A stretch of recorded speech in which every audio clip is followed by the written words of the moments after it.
We are a channel that appreciates its viewers. We give our utmost effort for the best quality content, and we even push for the highest quality effort when it comes to how we look for you on screen. Hi. When I need my skin to look its absolute best when I'm blowing the heads off zombies, I set my ring light to 4700K. Because I care. Maybe he's born with it. Join our community. Join a channel that loves its viewers. Join this channel because we care.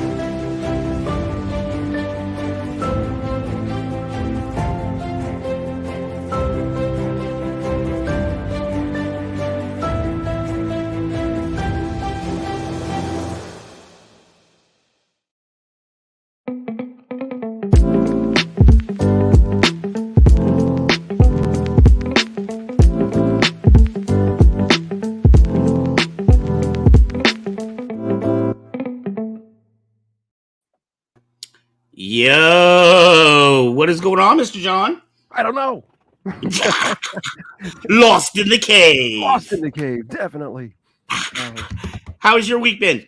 Not bad at all. Got a little bit of reading in about PTSD and all of that good stuff, and pretty interesting stuff about it that I didn't even know about initially. So kind of nice to learn. Oh man, I forgot to pull. I'll pull that up during show, but I forgot to pull up my 10 quick facts about PTSD or whatever.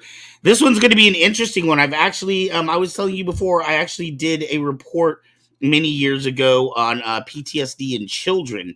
Okay.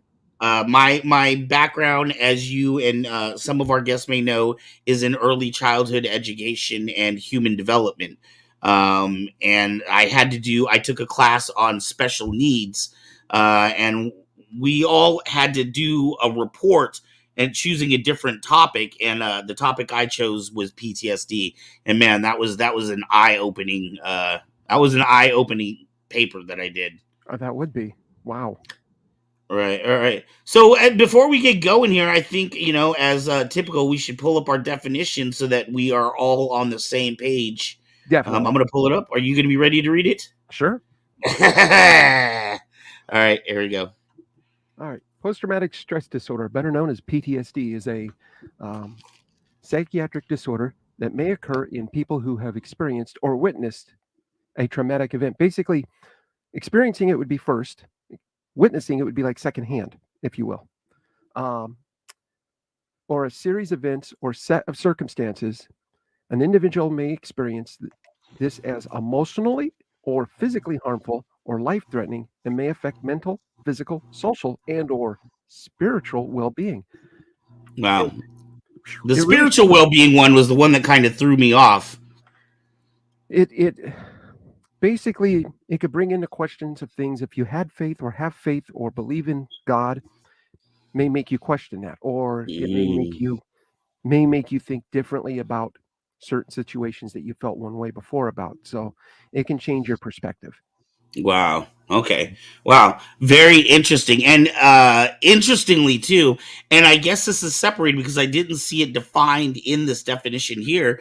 A lot of people aren't aware of, and this was something that I also studied about, but there is something called secondhand PTSD. Kind of like people talk about secondhand smoke, there's secondhand PTSD. Yes, there is. And that didn't seem to be covered in that definition. Not but I do specifically. That's why I said the witnessed was kind of like a second hand. And that's why I wanted to mention that, because we talked about that prior to this. And I'm like, it's important to pick out where it kind of, sort of, but not really mentions it. But witnessing something, even though it wasn't directly on at you, is kind of secondhand. There's other ways of receiving secondhand PTSD too. Also, too, you don't necessarily have to be a witness, but and the example, I have actually a good example that I used that happened when I was working at the mall. I was at one end of the mall working at a Hallmark store, and at the opposite end of the mall there was a T-Mobile store that had gotten robbed. I guess what happened was the person went through the back as opposed to the front, and where deliveries usually happen. and rang the doorbell, and an associate opened up the door and they got a gun put in their face, and they cleared out the back room in like 5 or 10 minutes before any other employees got back there. So I've been in those situations 2 times. Man, I'm sorry. I have been, unfortunately, in a I've been robbed at my job as well. Oh, I'm sorry to hear that, man. Yeah, well, yeah. I guess that would be a PTSD thing too. Yes. What was okay? Oh, so but in this particular case, we had an employee at my store who quit working at the mall altogether. She was like, dude, I can't come back to the mall. Crazy things happen here. People getting, robbed in the parking lot and at the stores and blah, blah, blah. So even though it did not happen to her. Exactly. She did not witness the experience. Exactly. But that was where it became secondhand, was because she knew about it, and she knew about it happening in her vicinity. And she said that was enough to say, I'm done with it. Exactly. So there's many ways that PTSD can creep into your life without even you realizing. So they call that complex PTSD. I found out that was the thing I just learned about. I'm like, oh, because sometimes it creeps in and you're trying to figure out what's going on and you don't know exactly what's causing these things to go haywire in your life. Right. And trying to pinpoint it takes a little bit more digging and research to go back. Oh, this was, and that was, okay. Right. And you don't realize that those things could culminate to equal something that can mentally change your life. Right. So, another thing I was thinking about earlier when we were talking about PTSD, I don't know if this would it's just the same exact thing, or if it's its own separate category, or if it's even a category at all. But I was thinking about, I wonder if there's group PTSD. So like my thing I was thinking about was 9/11, right? Yes. As a country, every year when 9/11 sort of. Right. When 9/11 comes, even though it happened, long ago, and for the kids in a lot of these generations, they weren't even alive when it happened, right? But we still have this sense of, you always see the Facebook posts and when 9/11 is coming out, always remember, and you know what I mean? So it's almost like this national or international PTSD that can occur. Yes, I believe that can definitely happen. Group or basically regional PTSD like that, or nationwide, depending on the event or tragedy that takes place. Remember 1989? Big old earthquake shook the Bay Area. I specifically remember. I know exactly. That's kind of like that's our JFK out here in the Bay, dude. Everybody knows where they were at when that earthquake happened. I was in my dad's apartment. I was sitting at the table doing some homework, and everything just started violently shaking. I stood in the doorway right next to where I was standing. My dad's like, "Stop shaking the couch." I'm like, "Dad, I'm over here in the doorway." He immediately jumps off the bed, looking at me. He's like, "Oh, it's an earthquake." Gets over into the other doorway next to me, going to the hall. We just stand there and write it out. Holy cow. That was the longest earthquake we ever felt. And you were down there, like in the heart of that, right? Weren't you living in the Bay? San Mateo. Yeah, San Mateo. 45 minutes outside of San Francisco. Yeah. Well, so I'm 45 minutes outside of San Francisco, but north. Yes. So I had a little bit different experience, but I think you were I was a lot worse where you were at than probably where I was at. Just because of the way the geography was the top, the way it was all shaped and everything. We had more of a ripple effect rip through the Bay Area in that area because of the way the land was all shaped out and stuff. And it destroyed parts of the freeway, knocked out the bridge, as you saw on the TV and stuff like that. Wow. And a freeway, I used to drive that freeway all the freaking time. And now it's gone. I'm like, this is the weirdest thing to drive up here and not see this freeway or see that it was all broken and they were tearing it down. I'm like, wow. Right. And buildings are shaped around, they're curvy and bent around where the freeway ran through there. And it's just weird to go up there and see basically like a ghost town. Right. So. Yeah, no, I guess that, talking about regional PTSD, I think that event shaped and changed a lot of people here in the Bay Area as well. It did. Yes, it did. It destroyed my photography studio I had in an old warehouse that somebody was letting me rent a little part out of. And of course, I had no insurance. So it destroyed all of my equipment. The only thing I had the advantage of was that I made sure that all of the chemical stuff was in there required metal cages and all of that stuff to keep, if anything smushed it, it wouldn't get crushed. Otherwise, I'd have to pay for toxic heavy metal cleanup. That wiped out my little bank account. I had 280 some odd thousand in the bank account. It wiped it clean out for me to clean that up. Wow. I was like, crap. Now I insure everything. Yeah. Well, that's the thing with insurance, right? But, yeah. So, PTSD can happen on a lot of different levels. In fact, you know what? Before we get too far, because I think this has happened to me a couple of times. We get so far in, I totally forget we have video clips. Which is supposed to be like the whole point of the show, right? Tying in our different challenges that we deal with real world cinema and real world events. Yes. So let's start with our first famous clip here. All three of these movies, I think, are going to be movies that people recognize. So. But since this is called Batman Begins, let's begin here.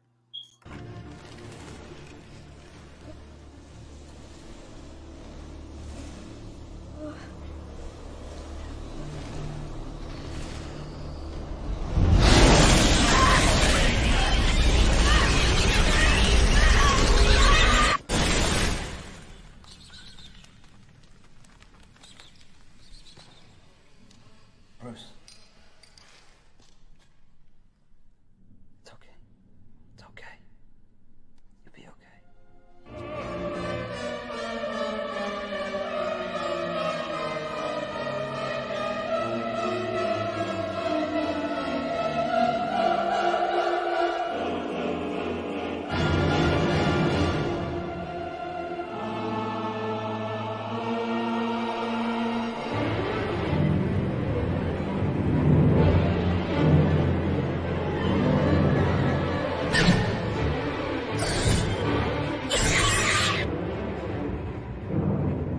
Go. Please.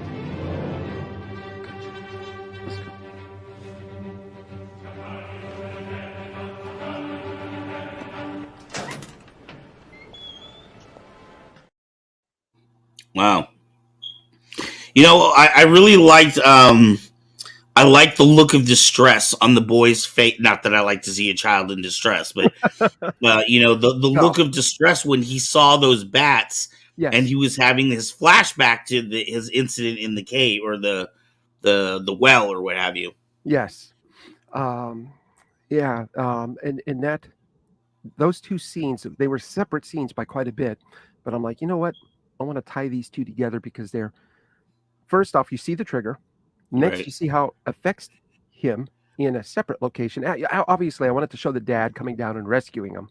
So, Right. he wasn't down there terribly long. So, but still, the traumatic event of just the bats, the sound, the texture of all the wind, and maybe some of the touching of the wings flying past him would freak out most people.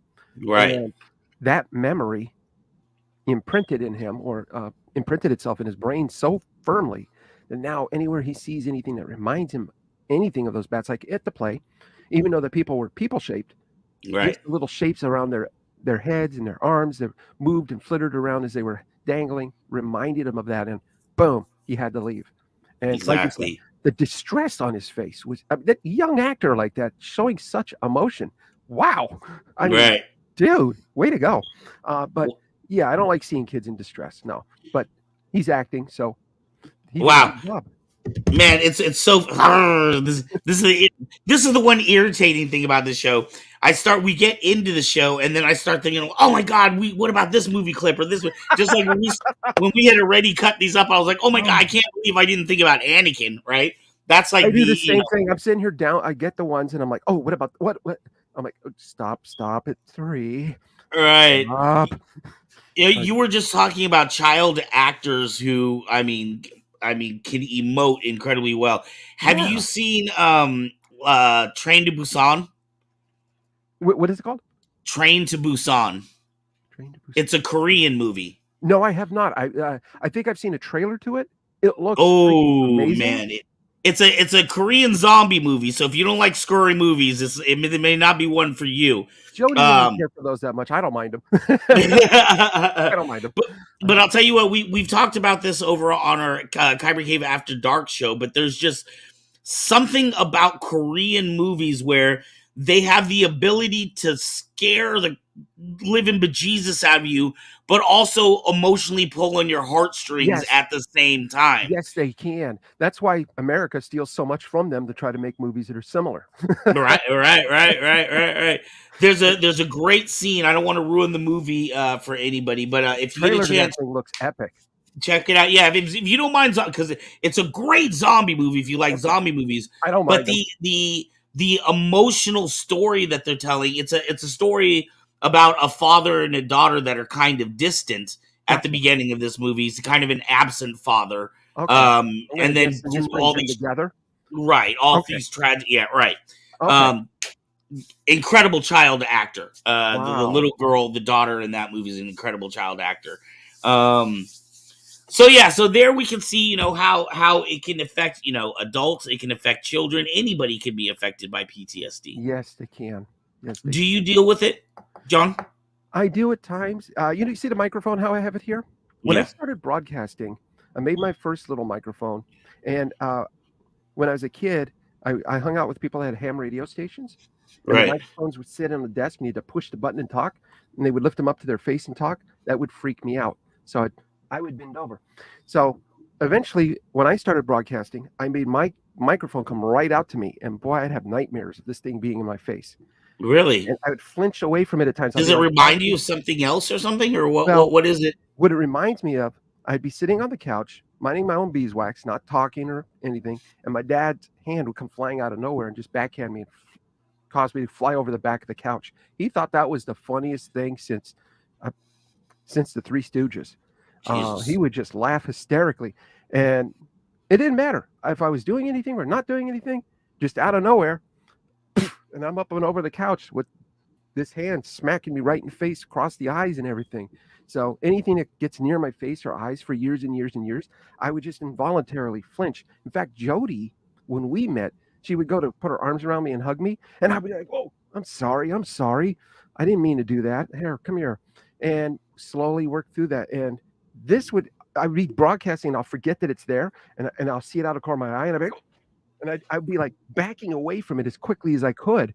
And people are like, "What happened?" I'm like, sorry, flashback to some earlier times in my life. And we're talking like when I'm 5, 6, 7 years old, Wow. happened. And so the work through that, I decided I'm going to keep it here. It's not going to touch me. Can't come out and get me. I built it. It's, under my control. And so over that time, it's got me desensitized to things being near my face as much. Wow. The other way that it affected me was when I was first time it happened. I was about 5.5 or 6. I heard my dad's voice in his angry voice, "John," and he had a way more, just this voice that I never wanted to imitate or anything. I hated the way his voice sounded, and it would be in my head. And we were out back playing kickball, and I heard this voice yell for me, and it was like my dad was 2 feet away from me. I turn around, he's not there. I asked my friends, "Did you hear my dad?" "No." I said, "I'm going to be right back." Ran upstairs. He's sleeping on the couch. This would take me until about age 14 to work through this, to where I didn't hear his voice in my head when I was nowhere near him. And Wow. yeah, it took that long to work through that. And I remember telling the school psychologist and psychiatrist, well, they weren't Like you would hear a real voice? Yeah, it would be as real as what I can hear your voice Oh my God. in my head. I mean, it was a auditory delusion. It was like seeing a mirage, but hearing it. It was and it was just as real and as impactful as what my voice is or your voice is right now. Right. And you would hear that ring through your head. And I was like, so I just got to the point to where I just look around. No, he's not here.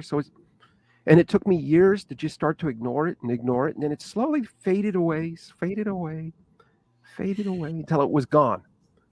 Wow, that's Yeah. I had crazy. to work really hard. I'd be in class, and all of a sudden I'd hear it. I'd like just sit straight up, and teacher would be like, "Are you okay?" Like, "Yeah, I'm okay.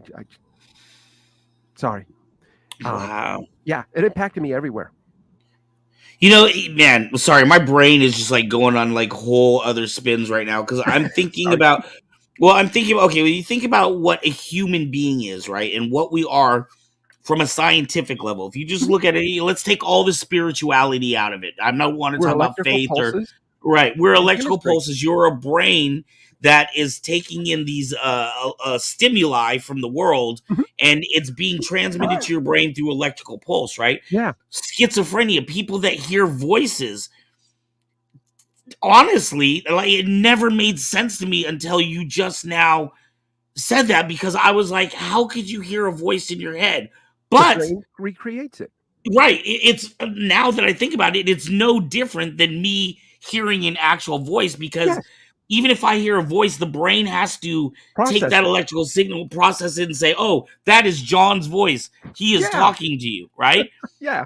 But that's the same, probably the same part of my brain that if I was, in my bedroom at 3 a.m. talking to a wall, and all of a sudden I hear your voice. Yeah. I think that's wow. Yeah. Light bulb moment, dude. That's crazy. Isn't it? Isn't it weird? I mean, it's just amazing on how our brains and everything function. I mean, my dad used to say the brain is the most amazing thing nature's ever created. And I kind Right. of have to agree with that. I mean, when you think about, gee, when we're born, what gets the heart going? And a friend of mine, my neighbor and I are good friends, and we'll talk about this at length about what human beings are. And I said, let's just remove, like you said, remove all of the perceptions that there's a God or anything else spiritual or Right. things like that. Not to say that's not there, but let's just take that out of the equation. What are we then? Well, we're basically an electrical pulse that starts our heart once our heart starts going, but all of our molecules, all of the various cells and stuff that are building us and stuff along the way are all working as a team. How are they doing that before the heart gets beating? How are they doing that before there's even a brain? It's like, how do they know what to do? It's just really interesting in how that works. Then, when we are formed, and if we're lucky enough, how do we have natural built-in talents and abilities that we've never been taught or trained? Like my penchant for electricity and stuff, basic electricity, and my penchant for science and mechanical things, art, and all of that junk. Where does this come from if nobody ever taught it to you before? And Right. some people will say it's passed down through DNA and genetic memory, but how does it remember if it's nothing more than just chemistry, chemicals, and electricity? Right. How does it remember? Right. Yeah, it is truly amazing when you think about it too. And then and I have a feeling we're going to say this on every single show, but it goes to remind you too of how a lot of these diagnoses are linked together. You Yes. can't have one without having the other. Or sometimes one spills into another, or one opens the door for another thing that you never had to deal with before. Yes. And that's one of the things that's interesting about our environment introducing mental issues and being born with mental issues. So, for example, you've never had mental issues before in your life. You have your first anxiety attack. That attack has changed the chemistry and structure of your brain. Now, Right. as you start to cope with and manage and deal with it and go through different panic attacks for different reasons, your brain it's very plastic. It's like Play-Doh in a way. Right. It will continue to now rebuild itself, and in that rebuilding may introduce mental illnesses that you didn't have in your life beforehand. Depression might come in, or maybe you might become agoraphobic, or maybe you might end up finding out you got bipolar or something else that happens. And it's all because the environment introduced it to you through something. And it's like, wait a minute, you mean we're that delicate? Yes, we're very delicate. Life Right. is a very delicate thing.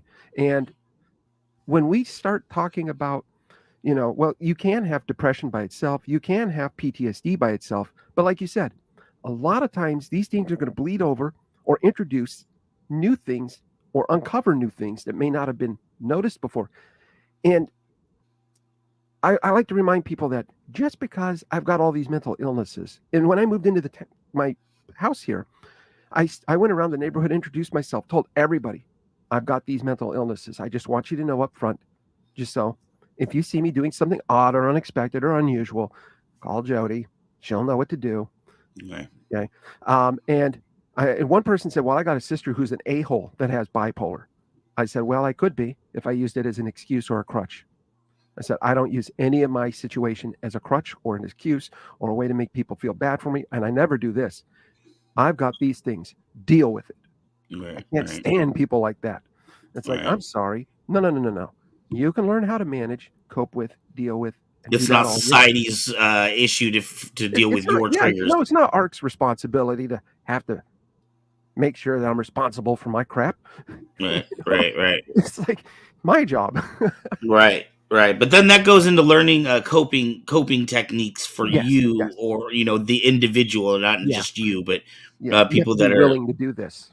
right, right, right. Hey, I want to make sure, just because I know this can all become a really fast, slippery slope. I want to make sure that we are staying focused on Sorry PTSD. about that. Yeah, no, no, no, no, because I was the first one that said, I never related it when we were talking about Oh, schizophrenia and stuff like that. But as we start to go, I want to make sure, each episode we're kind of focusing on as much as we can. Like I said, I know every single episode I'm probably going to repeat myself.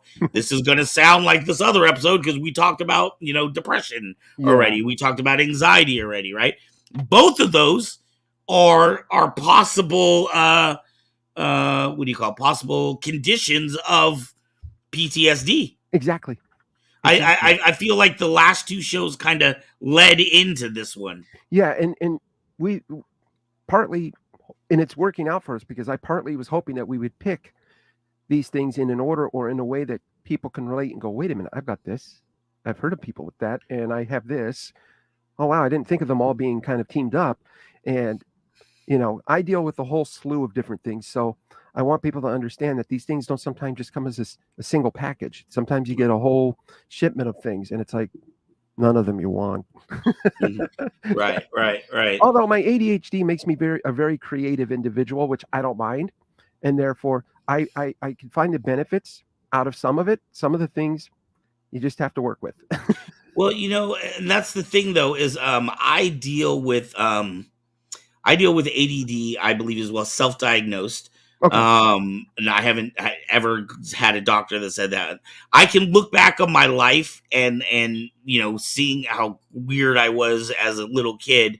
I probably had ADHD. I was very kind of all over the place and kind of bounced all over and That happens too. It could shift between the two. It sure can. right. So it's very interesting with me because there's a lot of things that we talk about that, like, I don't have a number of things. I have ADD, which I don't find, I don't, it's not like a necessarily a bad thing. It's just a different thing. You know what I It's a mean? different thing. Exactly. And I try to explain that to people that when I talk about the ADHD part of me, I don't mean it to sound like it's bad. It's Right. just that when you don't know you're dealing with that and have it, you don't quite know what to do then to cope with or manage or how to work through things. But once you And I want to, understand you have it, then it's much easier. Same thing with the PTSD, right. depression, and the other things. And I want to make sure that it's very clear that a lot of these things that we're talking about, PTSD, perfect way to go back, because you have it doesn't make you a lesser person or mean No, that you're different or not normal. You are normal. In fact, you're probably more normal than most people would like to admit, because a lot of times, and that's a lot of things, right? Like sometimes things have happened to us mhm, that we don't even know were bad or an issue or were a thing until exactly. somebody else presents it to us and said, "Oh, this is oh my god, I have PTSD. I didn't even know that was a thing." That happens. That happens a lot too. Doctors can end up misdiagnosing people for different things if things don't always present just in one way. I mean, that would be nice if things like presented. Oh, you got a broken leg. We can see the break right here in the X-ray. It would be nice if it was Right, that cut and dry for what happens up here. right, right, right, But right. PTSD, it's not an easy thing to deal with. It's not an easy thing to realize that you might have. But once you understand that you might have it, or I can't tell people enough about this. Find find a good talk therapist. Sit down with that person. Ask them if you're concerned about I got ADD or I got this or I got that. Is there any way that maybe I can test for this to see if maybe I have it? Or if you want to just try it online, you can find some tests that are online Again, the ones that ask you for your email or personal info, get out of those. The ones that are Right. legit will usually be offered by .org places. Um, you know, ADD or ADHD for adults.org, Right. whatever, Right. or PTSD.org for adults and stuff like that. So those things, Right. and don't take the online test as the gospel, but then take that information with you. If you're going to go and get really tested, take it in there and say, this is why I think I might possibly have it. I may not, but I'd like to Right. be properly diagnosed. That way, at least you can then start to fully understand and deal with PTSD or whatever else that you're looking at, because not knowing the full information can be just as bad as knowing the wrong information, if you know what I mean. It's like Right. you want to be properly informed rather than just, Right. I think I have this, and then all of a sudden maybe you don't, or maybe you do, or maybe you got something completely different that you'd never even imagined, and it's like, what? Right. Right. Oh, And I think this is a good time for us, as we should do in every show, to make sure to let everybody know that we are not medical doctors no, ourselves. John is a person that's been dealing with a lot of challenges and disabilities, and been running a show about it for the last 14 years. And as for myself, I am a teacher. I work with kids with special needs at the time, but I've also had my educational background is in early childhood education with the emphasis on special needs and human development. Um, and that's pretty cool. 2s and 3s. I'm just a big kid at heart. That's how I look at Um, myself. I've never I been think this this age would be before. a good chance for us to look at another clip. I think so. Let's look at what one of these episodes might look like. It just occurred to me too. We don't have Falcon and Winter Soldier on here too. I know Oh, we spent so much time talking about that, and that's specifically about PTSD. yes, We'll it talk is. about it on the other side. All right, here's the clip. Okay. It's over, Johnny. It's over. Nothing is over. Nothing. You just don't turn it off. It wasn't my war. You asked me, I didn't ask you. And I did what I had to do to win, but somebody wouldn't let us win. And I come back to the world, and I see all those maggots at the airport protesting me, spitting, calling me baby killer and all kinds of vile crap. Who are they to protest me, huh? Who are they? Unless they've been me and been there and know what the hell they're yelling about. It was a bad time for everyone, Rambo. It's all in the past now. For you! For me, civilian life is nothing. In the field, we had a code of honor. You watch my back, I watch yours. Back here, there's nothing. You're the last of an elite group. Don't end it like this. Back there, I could fly a gunship. I could drive a tank. I was in charge of $1 million equipment. Back here, I can't even hold a job.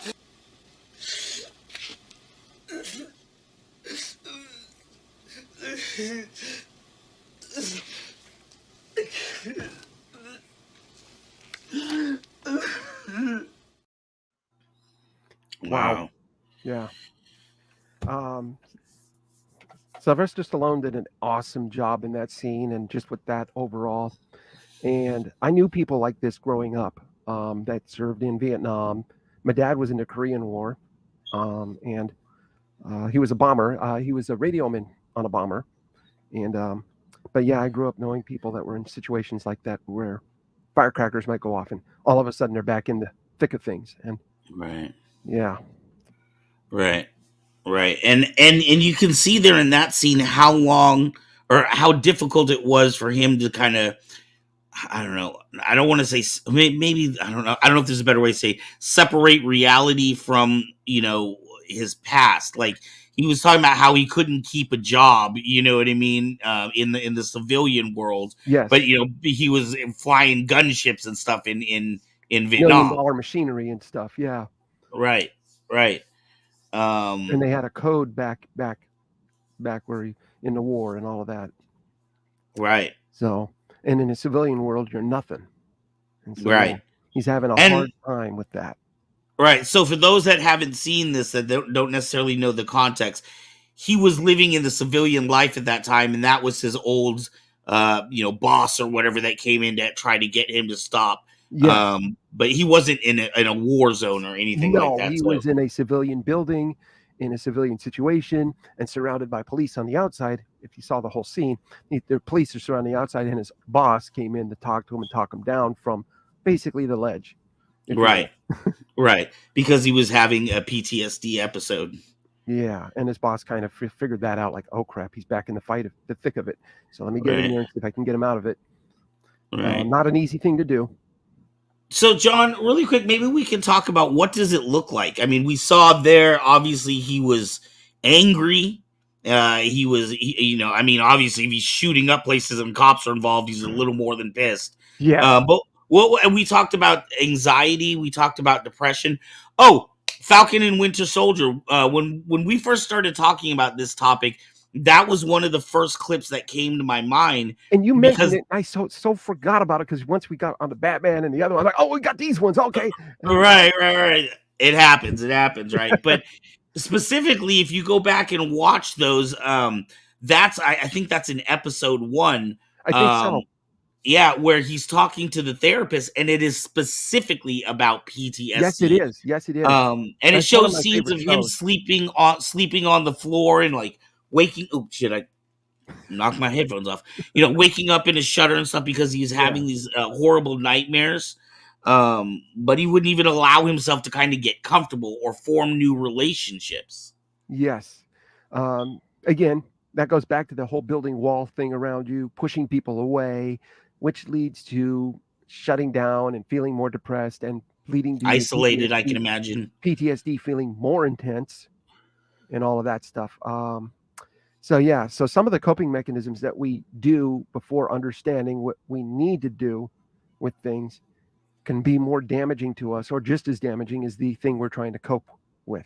Hey, right. Alex, what's going on, my friend? Yeah. So, even in specifically, there's the scene in Falcon and Winter Soldier where she said she opens up his phone and she said, the only phone number you have in here is me. Yes. You know what I mean? Yes. His therapist. Thank you. The wall effect. Basically, he's pushed everybody else out of it. He's only keeping his therapist closest to him because she has to be a part of his life, type of thing.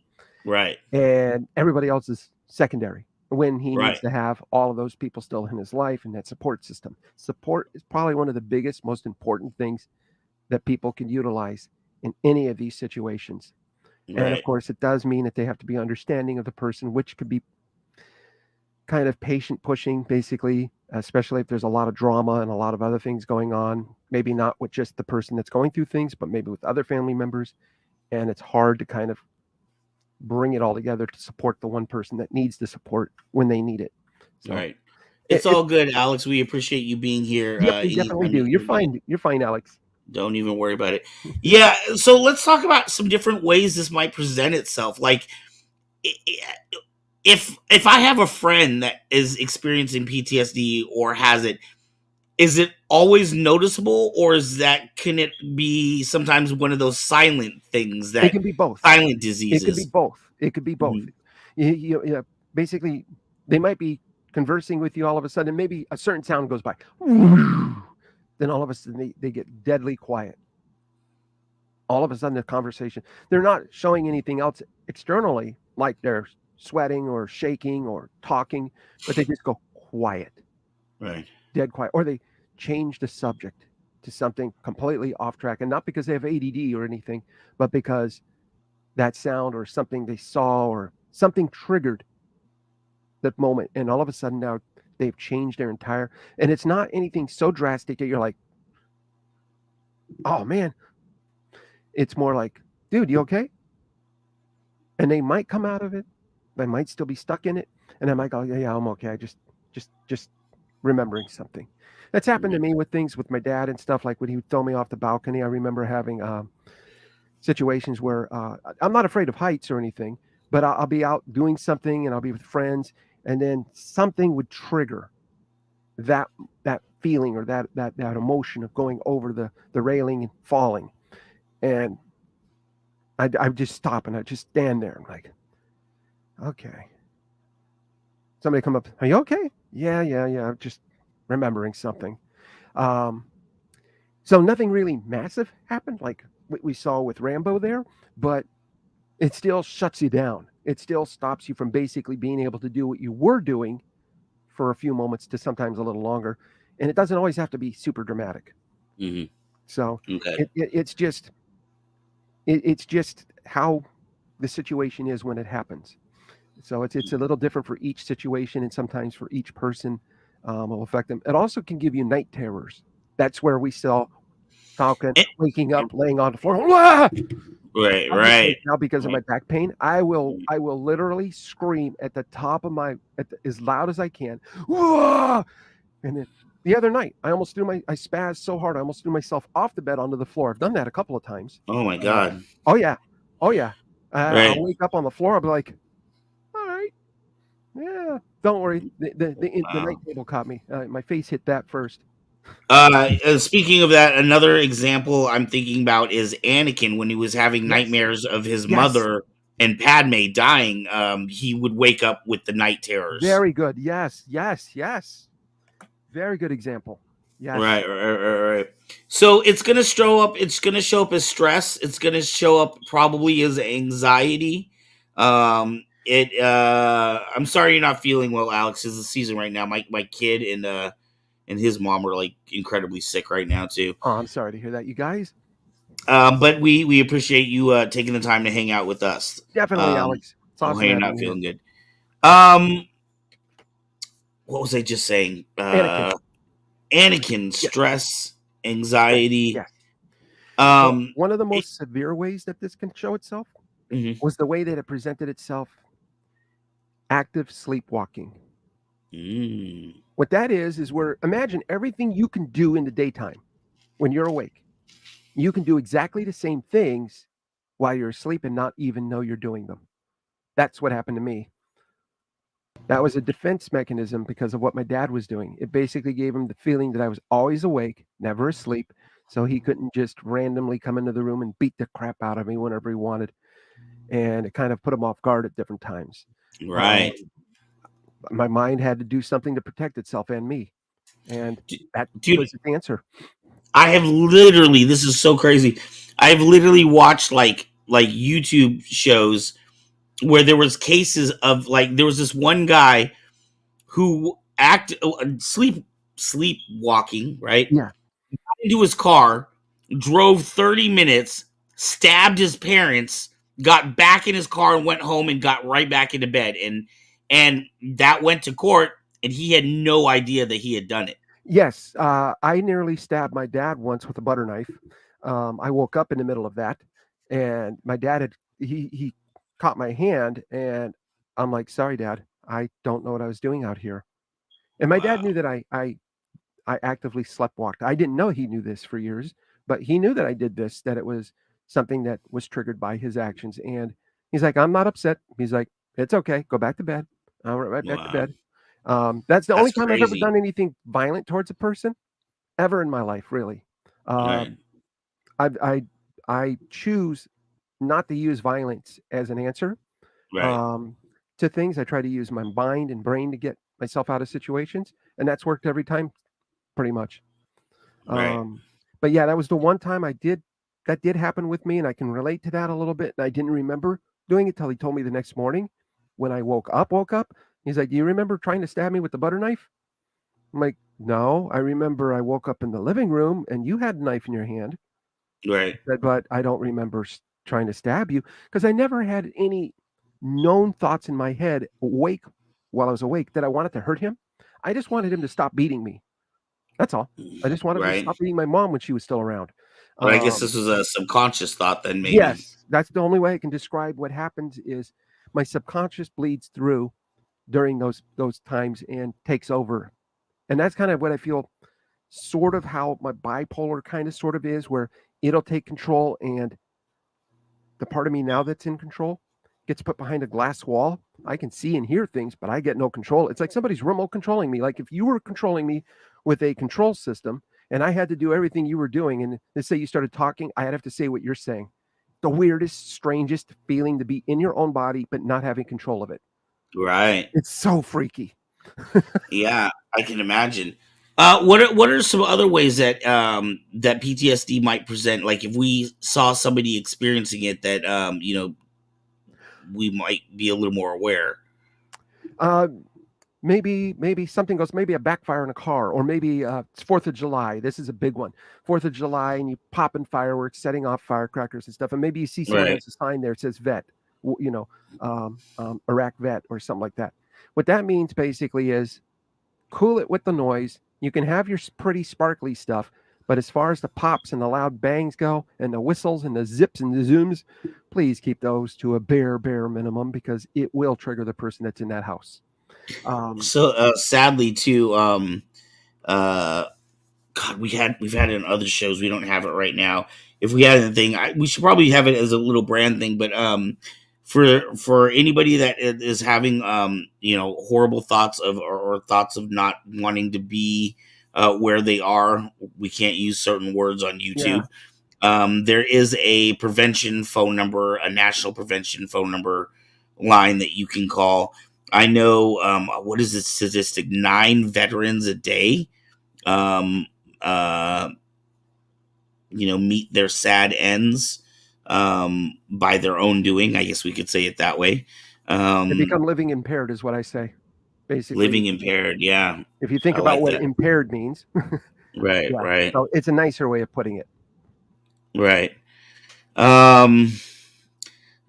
Right. Yeah. So, this is PTSD is a big deal. And it's definitely not something to be taken lightly. No. We have one more clip here. And I think this also kind of encompasses a few of the things that we've been talking about. Let's throw that on right now. Right.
True.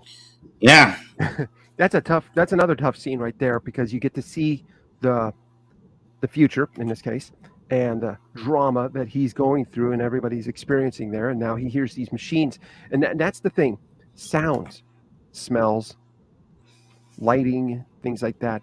All of that can trigger PTSD, and as you saw, it can cause a person to literally go into almost like a trance-like state, to where they think they're literally in the moment again. How realistic do you think that scene was? I know that's a Hollywood movie we all love and enjoy, but for a person experiencing PTSD, do you think it feels that real to them? Yes, I would say that, because basically the brain will then recreate the scene like we were talking about earlier. Those parts of the brain that store the memories can also project the memories in times when the brain is in basically dysfunction mode. And when they project it, it basically takes over. It takes over what we're seeing, what we're hearing, what we're smelling, all of this stuff, even sometimes down to touching things. You can even feel touch sometimes. It is wicked on how the mind can play tricks on you like that in situations where you're not in danger at all, and all of a sudden you're in the thick of it. That's the way one vet was telling me about. He was a gentleman who introduced me to adaptive water skiing here. I got to meet him. He was in was it I think he said the Korean War, maybe it was World War II, but he was an Army tank commander, and they were in this canyon, and he got boxed in. He and Oh my God. 3 other tanks, and there were thousands and thousands of the enemy surrounding them. And he's like, "Oh crap, we're dead meat." And as if by act of God, the enemy saw the tanks the way they were, and they set themselves up in a way to defend themselves. And one of the guys gets out and sets off a bunch of hand grenades all over the place. And it causes a mass panic in the people that were there with the leaders, and they all backed away and eased off. As that was going on, in comes some airborne support by our guys to drop some bombs on the area and really clear it out. Oh, wow. Boy, had he and his crew not set themselves up the way that he's like, we were kissing our butts goodbye. Right. And I'm like, does that, and I asked him, I said, does that ever haunt you or come back, nightmares and stuff like that later? He's like, every night, every day sometimes. I'm like, wow, sir, thank you very much for that, your service and your dedication to our country. And I can't even begin to imagine what you sacrificed there. Wow. I'm like, yeah. And he thanked me, and I'm like, good God. He's like, yeah, we were in tanks and stuff, and they're pretty durable. But when you got people throwing grenades at you one after the other, you got that many of them, they're not as durable as what you think. And they're going to swarm. And tanks are very bad at picking out individuals closer range. I'm like, oh, yeah, you got a point there. Right. He's like, sorry. Yeah. No. Go ahead. He said we had no infantry support at that moment. We got separated from the infantry area, and so we got basically boxed in, and they were going to kill us. And if not for the quick thinking of my crew and stuff, we would have killed. And it gave it just enough time to get the. I'm like, God, I can't even begin to imagine what it's. Whew. Wow. So while you're telling that story, that made me remember a roommate I had in college. And an experience he had, and I want to get to that in just a second. But then another closer thing to home just hit me, and I know you're familiar because you were watching Saber Rattle this last Sunday. Yes. But Gary Ripper just got into a huge car accident. God, I'm so glad he survived and everything. I'm sorry that he got hit. He sent me the photos of that. Oh my God, dude! There's no front end to the car, dude. The whole car is gone. He said he got hit by a semi truck, right? Semi-truck, dude. He got like T-boned, and the car just spun out and hit all kinds of other stuff. Very fortunate to be with us today.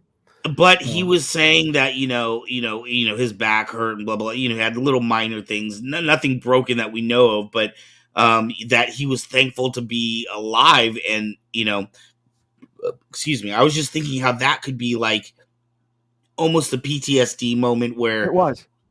He will now have a tough time driving for many years.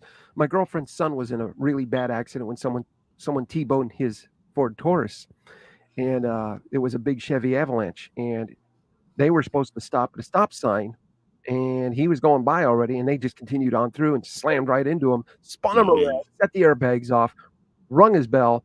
He didn't get hurt at all, and he crawls out of the car out of the other door where the one got stuck closed, and he crawled out of the other door, and one young girl stopped by and, are you okay? And he's standing there like, I think I am. And she called the police right away, and they got there real quick, the ambulance and stuff. He was just down the street from us here, down at the bottom of the hill. And for years, he would be in the car, and every time he saw a side street with a car coming up, especially at that intersection, he would freak. He would just, Mom. I'm like, oh. So I don't want to forget because I have a tendency. This is my ADD. I jump on one topic and then another, then I forget to go back and finish out this topic. I do want to go back to the situation with the roommate that I had in college. Yes, don't let me forget about that. Okay. The question I had was, the brain is such an amazing computer, right? It is probably the most complex. One of the most complex things that this earth has to offer, the human brain, right? And I know that the brain works in incredible ways. So, for example, when we were, I was watching the Limitless with oh yeah, Chris Hemsworth. Right, yes, right, Chris Hemsworth. and they were talking about the hypothermia one, you know, and like what Yes, happens, yes, and you know, your veins swell up, and the reason for it, right? It makes sense. As a unit, your body wants to keep the brain and the heart alive. Those are the two most important things, right? yes. So it's willing to sacrifice the The limbs limbs. and some of the other things to make sure that these two pieces function correctly, right? Yes. So the brain, what I'm saying is that the brain is an amazing thing. It knows how to fix itself, and it knows ways that it should be, right. It knows how to repair itself. So what is the point of PTSD? It's got to serve some function by the brain, right? Um, I don't know. I don't know what it serves, but other than it unfortunately, some Like things I are. was thinking, about our responses, right? There's fight, flight, and freeze, right? Yes. And those are human element responses, because those are the three ways to respond in a dangerous situation, right? You can either fight right away and just start fighting it out. You can run away from the situation. And the freeze one, which a lot of people don't understand, is when you freeze, because we are animals that are attracted to movement. A lot of times, by freezing, you're able to analyze the situation and not make yourself obvious to whatever the incoming danger is, right? um Yes. so when our brain has these automatic responses like that, I wonder what is the point of PTSD? It's got to be somehow protecting you from something.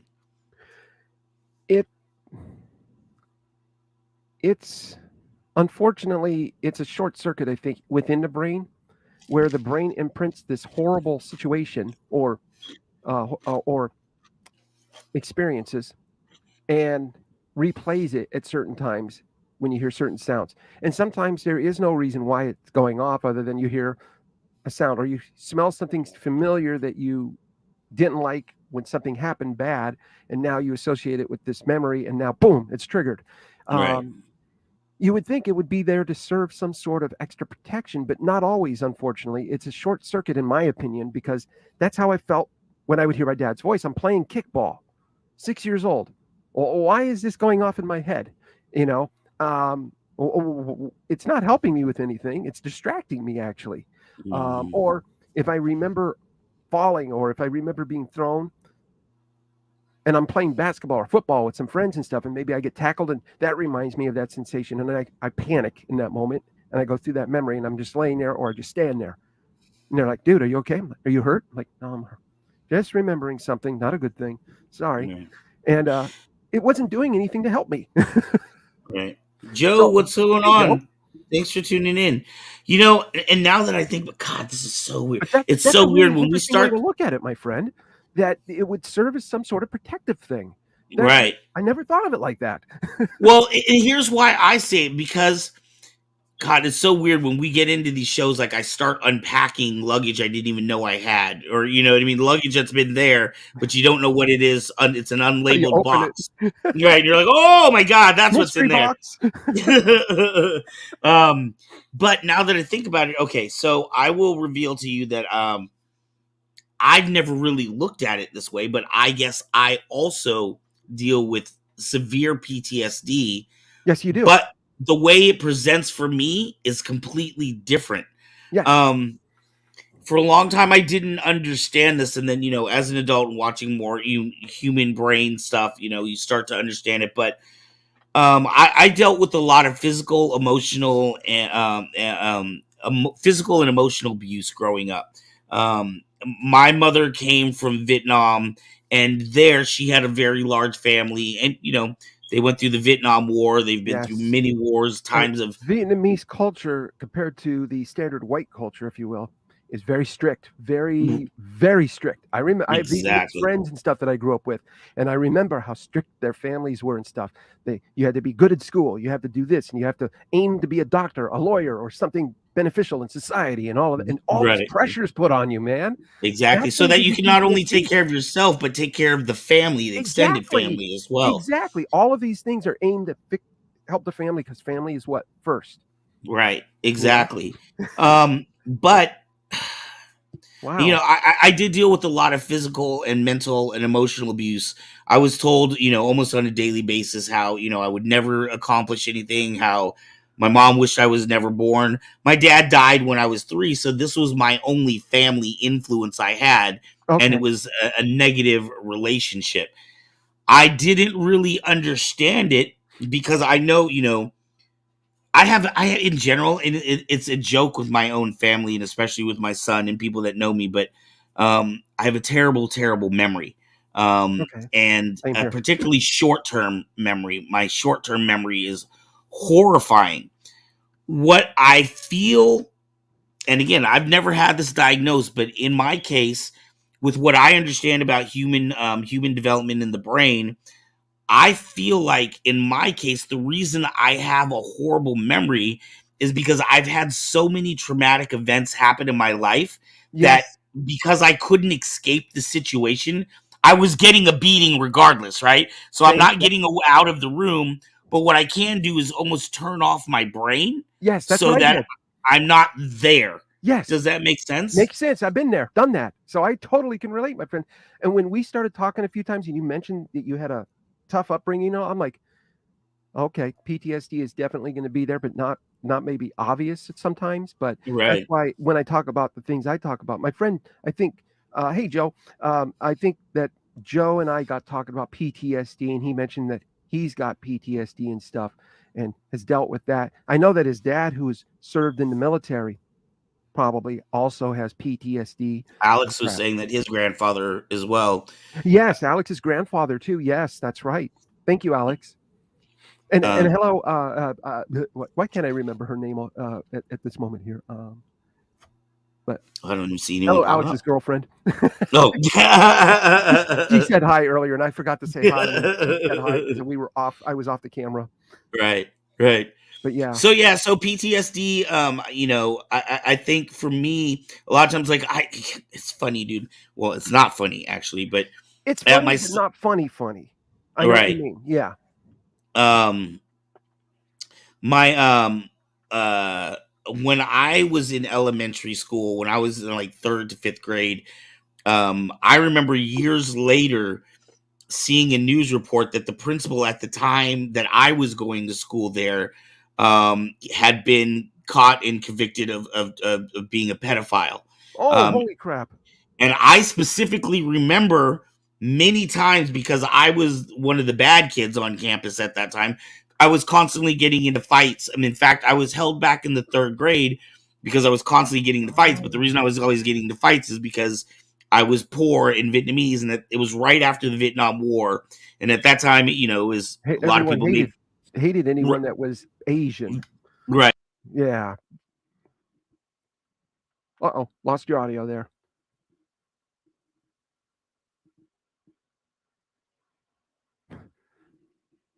Can anyone else hear Ark right now? Because he on my end, I can't hear this young man over here.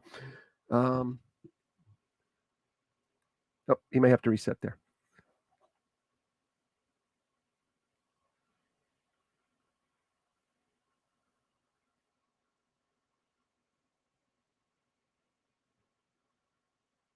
And let me read what Joe had posted here while we're waiting.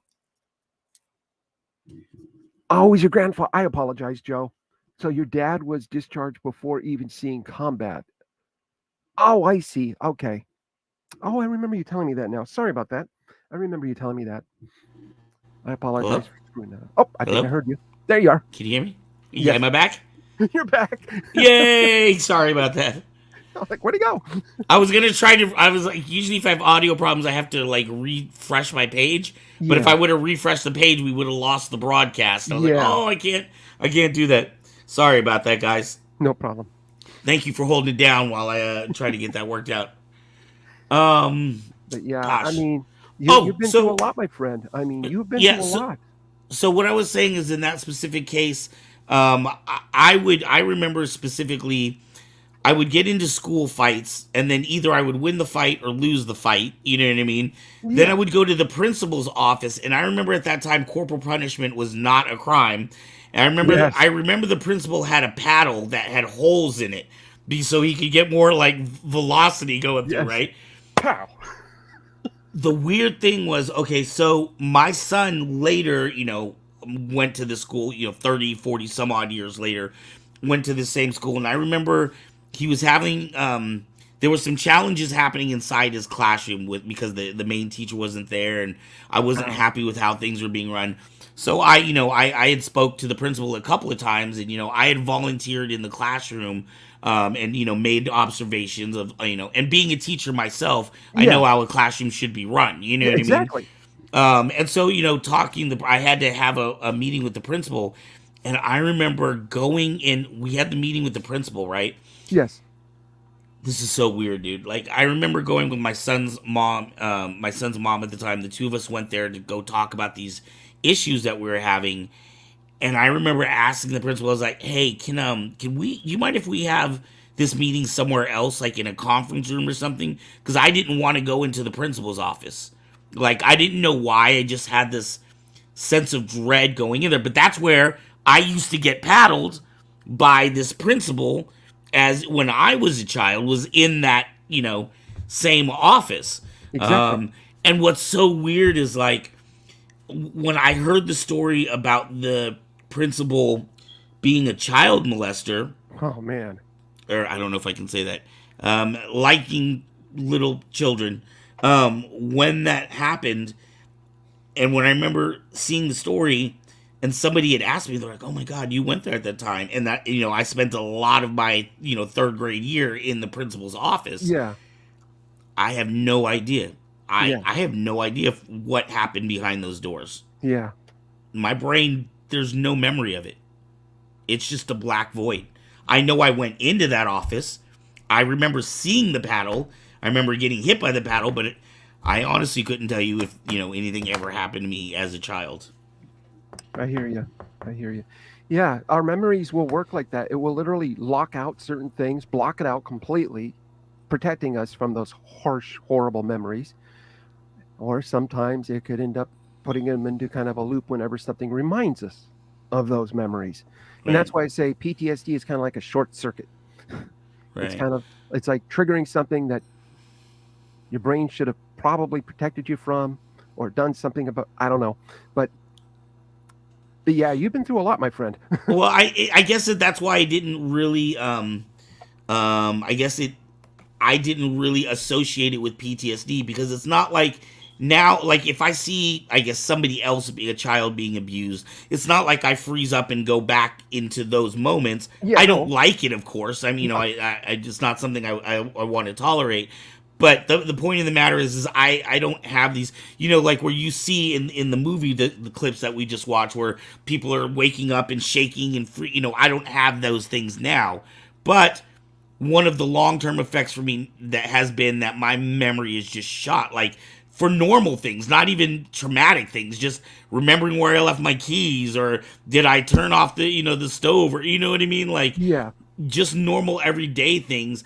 I sometimes have to really focus to lock it into my brain so that it doesn't just get washed out. You know what I mean? Mm-hmm. Totally understand. Yes. It's hard. I mean, it's hard to figure out, okay, what's this, what's that, and then to figure out, is this or is this that? Because some things are hard to recognize, like you mentioned, and these would be hard to recognize. I'm not going to lie. It's not something you just immediately think of as causing PTSD, and so a lot of people might overlook the lesser known ways of getting or acquiring this annoying situation. Right. Oh. There he was. My grandfather was part of the Vietnam War. Yeah. Vietnam War, and was told when I went to see him not to mention it. Yeah. Yeah. Yep. And then Alex says, or my mom says that I wouldn't be able to do my back in 2008, but I proved her wrong. Okay. Excellent. And it's Melanie. Hey, Melanie. Sorry about that. I didn't mean to forget your name. What's up, Melanie? So, we're running a little bit past we should have been in our third act. Oh, yes. Done, but let's get into our third act now and talk about, God, I think I already showed all the clips. Um, let's talk a little bit about what can someone do if they're having a PTSD attack. What do you do, John? If something happens to where it brings back that moment, I let it ride. I try not to fight it anymore, and I'll just let the moment pass.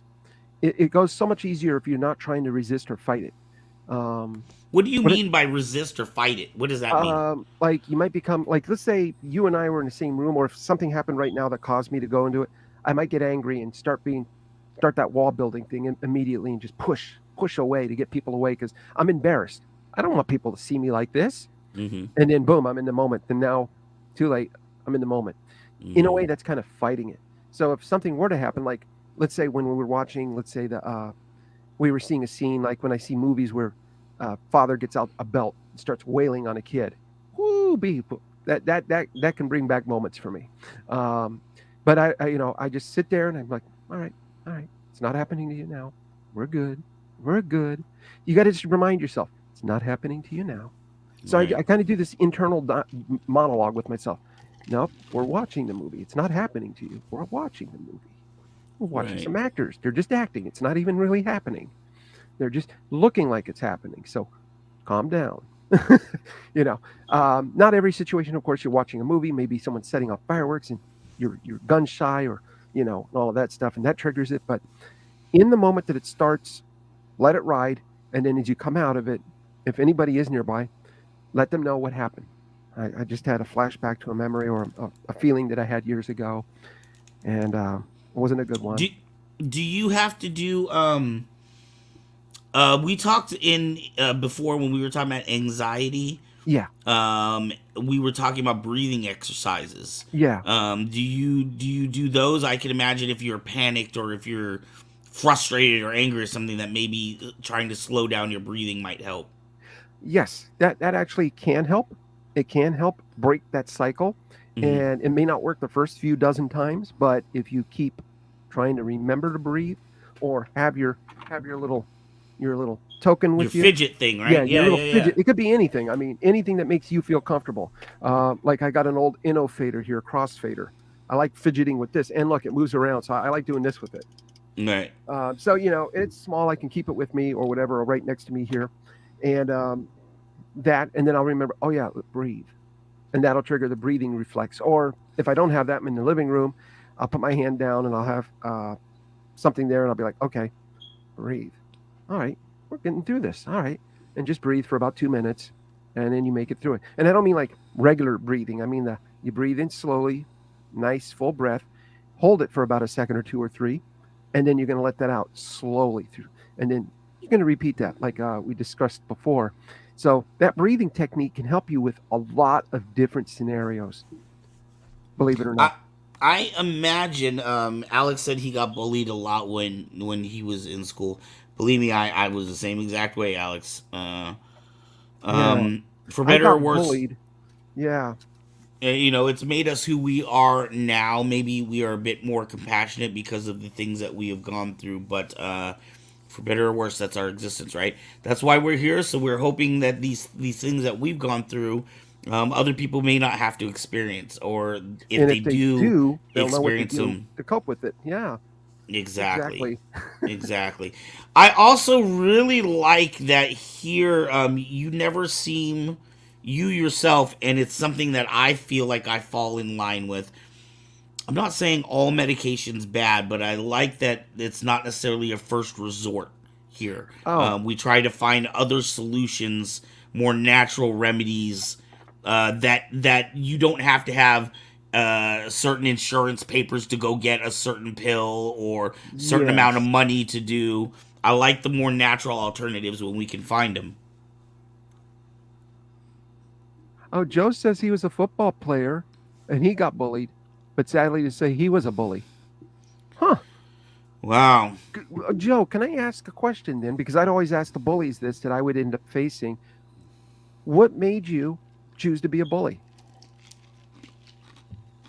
Do you even know what caused you to possibly be a bully? Was it feeling insecure? Was it feeling, the reason I asked that is because that would oftentimes get the bullies that would be bullying me or people that would be in my life around me. It would get them to think about it, and then before you know it, they stopped being bullies for some reason. Not that you're a bully today.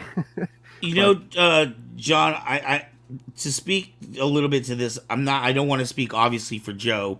Hopefully Joe can let us know what his situation is. But I know that, and it sounds so cliche, but honestly, there's a lot of truth to it. A lot of times it's learned behavior, right? So a lot of times people are bullying because that is the environment that they're growing up in, or they're being bullied somehow. Maybe it's even in slightly a different way. Maybe it's even through neglect. Maybe the bullying is by not getting any attention whatsoever from their parents or their loved ones. But a lot of times people bully when they feel out of control of their life, so they have to feel like they have to control this other person. I can understand that. Right. I'm not saying that's Joe's situation or why I'm not he saying did that's it. Joe's at all. But I always was curious about, because I grew up with my dad being my worst bully. Right. And I had so many elders around me, though. It takes a village to raise, and I had so many positive examples around me that reinforced the positive side and taught me how to take the negative and turn it positive. Right. And so that's what happened with me for the most part. So I didn't turn out to be a bully because I was being bullied by my dad and stuff like that. But well, it's that makes sense, though. That makes sense. It's so interesting thinking about it, because we were talking. I was talking about how I never looked at my own PTSD and how I dealt with it, right?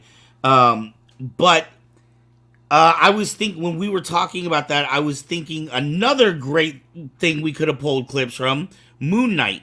However, Moon Knight had a lot of PTSD. Did you see that series on Disney? Sorry about that. I drank it swallowed wrong. Don't die. That would totally defeat the purpose of the stream. Okay. All right, but did you get to see Moon Knight? Yes. Oh my gosh, trying to remember a bit of it now, but it's been a bit. But it was good. It does deal with PTSD. Right, but now and this is what I find interesting. It's almost like every person is their own puzzle. You know what I mean? Like, yes. Whereas my brain dealt with PTSD by having bad memory and just kind of basically not mentally being there. Yes. In that show, he created, what is it called? DID, where you actually form another personality. Yes.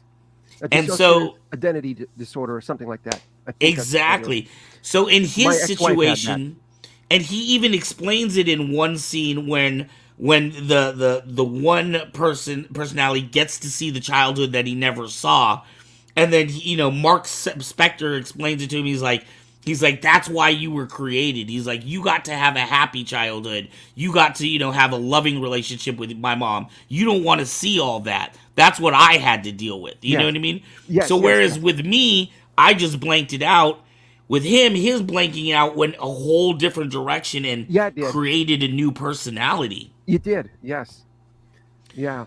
So I think it's amazing how the brain can take similar situations and react different ways. Everybody has different ways.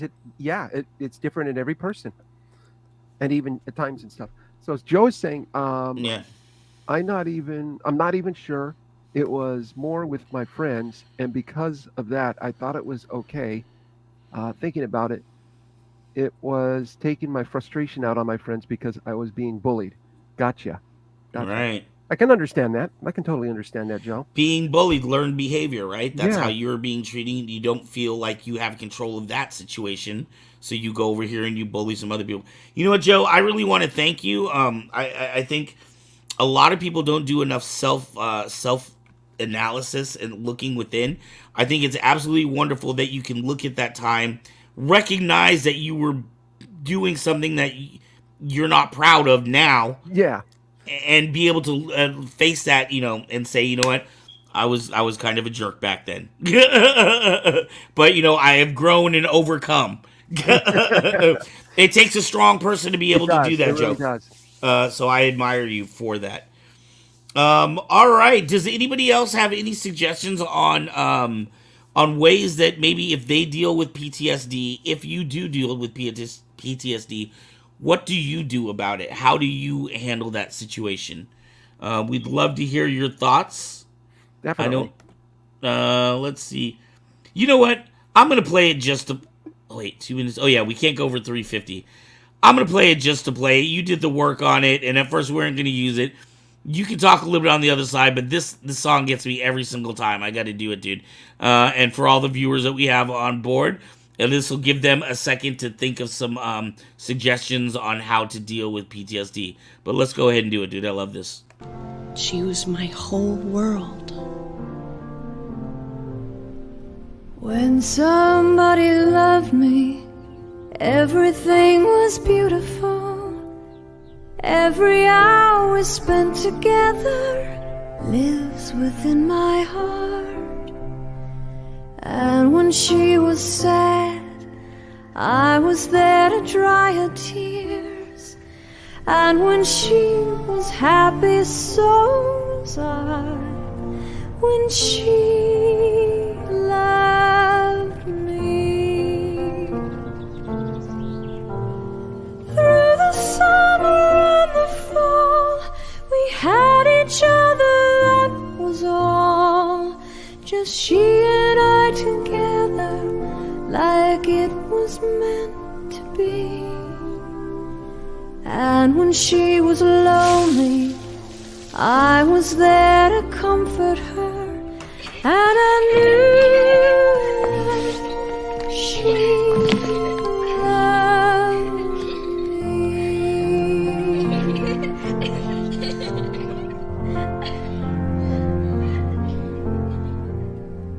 So the years went by, I stayed the same, but she began to drift away. I was left alone. Still I waited for the day when she'd say, I will always love you. Lonely and forgotten, never thought she'd look my way. And she smiled at me and held me just like she used to do. Like she loved me when she loved me. When somebody loved me, everything was beautiful. Every hour spent together lives within my heart. When she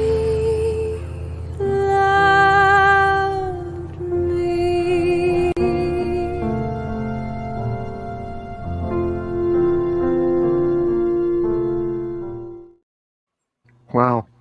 Oh, wow.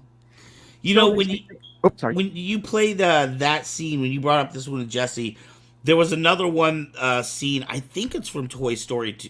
I'm pretty sure it is from Toy Story 2, that actually made me think of PTSD more. And it was the one where she's like hyperventilating. She's like, I won't go back in the box. I'm not going back in the box. That was like one that made me think more of PTSD. This is the thing that led up to that. She ends up being put in a donation box. It spends years in there. Right. This also takes me back to how I felt with my mother leaving when I was 5. This is why it hit me so hard. Is I remember that day like I could remember it yesterday. And my mom's like, I'll just be right back. Gonna go get some cigarettes, honey. She went down to the corner. The stream is currently momentarily unavailable, but it will be back on hopefully in a few seconds here when they realize it has stopped. Yeah, you may not have to restart it. On my broadcast, it did this, and then it restarted. For policy violation.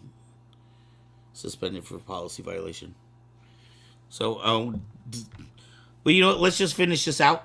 Okay. I don't know if we're broadcasting or not. Right now, we are not. I can show you the screen. Oh, yeah, I can see a black screen on my phone. Oh, you got your phone there. Okay. Yeah, so we just wait a few moments. That's what I did before. And after about a minute or two, it went back on again. And really? Yeah.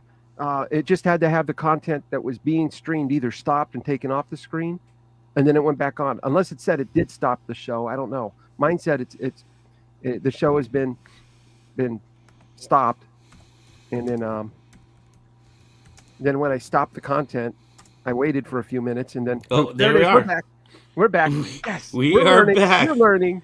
All right, we are figuring things out as we go. Okay.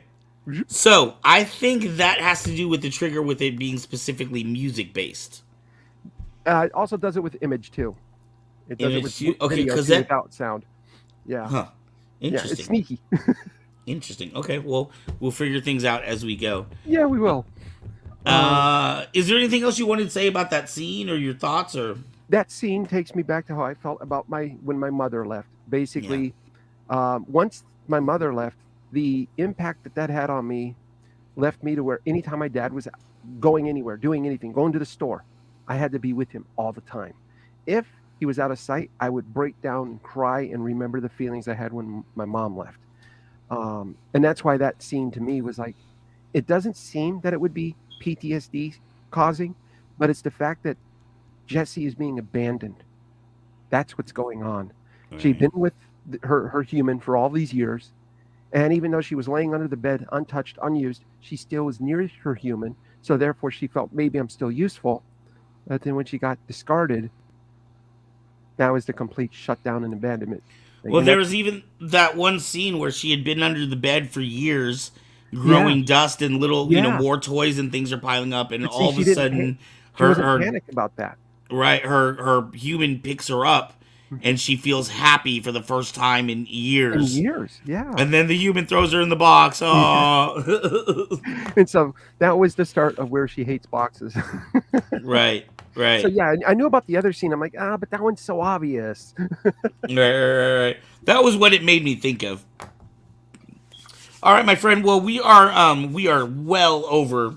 Yeah, we are. But that's okay. That's the beauty of YouTube, right? We don't have to be, exactly put into a cookie cutter box.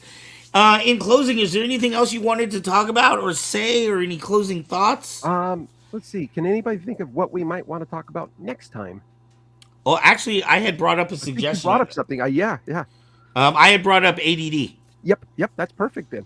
ADD. You want to do ADD, or is that what we're rolling? Do ADD, and I understand you want to do ADD, and then eventually down the road ADHD. So I would like to separate them for two specific reasons. A, they are two separate diagnoses. One. And B, that gives us two separate shows. That gives us another show. Yeah, that's true. I was telling you, after about half a year of these, after we've done 30 or 40 shows, it's going to be hard to think of topics to focus in on in each show. And this show will grow and evolve, and we'll have new segments and things. I had talked to you about I would love to bring in guest speakers. I thought that was genius. Yeah, and since you live near Air Force bases and stuff like that, or an Air Force base and whatnot, and you got people nearby that you might be able to get interested, that's awesome. Well, my thought was they would be like a third little box on. Yeah, that's what I mean. That's what I mean. Yeah. So, when we have these different topics every week, love the show. Well, please watch it on repeat. We need the watch hours for the channel anyway, so please watch this and watch all of our past shows. And then I try to watch as many things as I can from Kyber Cave. I'm like, oh my gosh. Every day I'm like, wait, they just put up 3 more things. My God, I can't keep up with these guys. And then we got a ton of old stuff too that people haven't seen.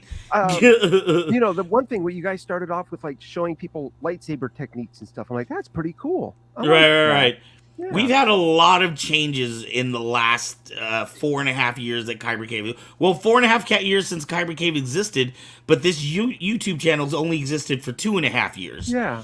So we had a lot of stuff going on at the cave, and just a lot of different ways to show our nerdery.